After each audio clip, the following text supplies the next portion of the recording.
میم کھڑی زبر ما، لام زیر لی مالی، کاف زیر کی مالکی، یا واو زبر یو، میم دال زیر مد یومد، دال یا زیر دی، نون زیر نی یوم الدین،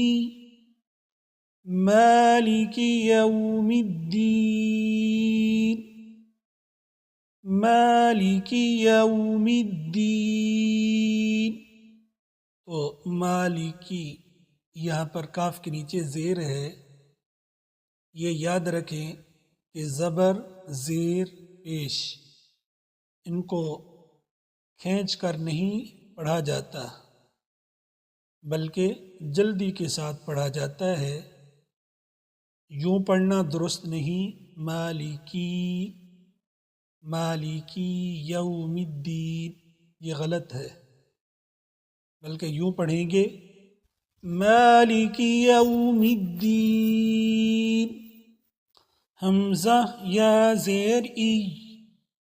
یا الف زبر یا، ایا، کاف زبر کا، ایاک، نون عین زبر نع، با پیش بو، نعبو، دال پیش دو، نعبد، ایاک نعبد، واو زبر و، حمزہ یا زیر ای و ای، یا الف زبر یا و ایا،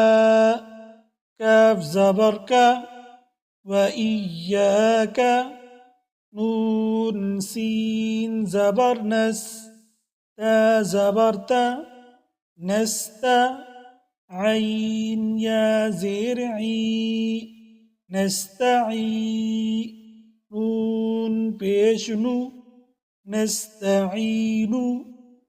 ایاک نعبد و ایاک نستعین۔ تو ایاک میں یا کے اوپر شد ہے، جس حرف کے اوپر شد ہو اس کو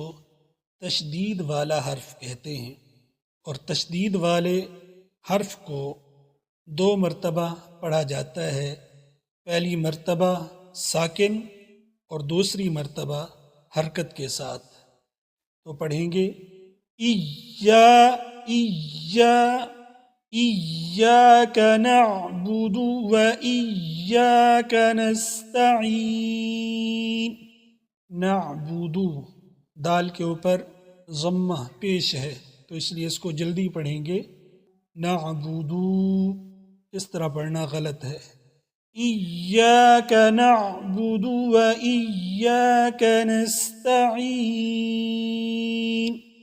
حمزہ ہا زیر ای، دال زیر دی، اہدی، نون صاد زبر نص، اہدنا صاد زیر صی، اہدنا الصی، را الف زبر را، اہدنا الصراط، طالام زبر طل، اہدنا الصراط میم سین پیش مست، تا زبر تا، مست، قاف یا زیر قی، مستقی، میم زبر ما، اهدنا الصراط المستقيم، اهدنا الصراط المستقيم، اهدنا صاد کو موٹا کر کے پڑھنا ہے، صاد اور سین میں فرق ہے، سین کو باریک پڑھنا ہے سین سیٹی کے ساتھ، اور صاد کو موٹا کر کے پڑھنا ہے، اهدنا الصراط المستقيم۔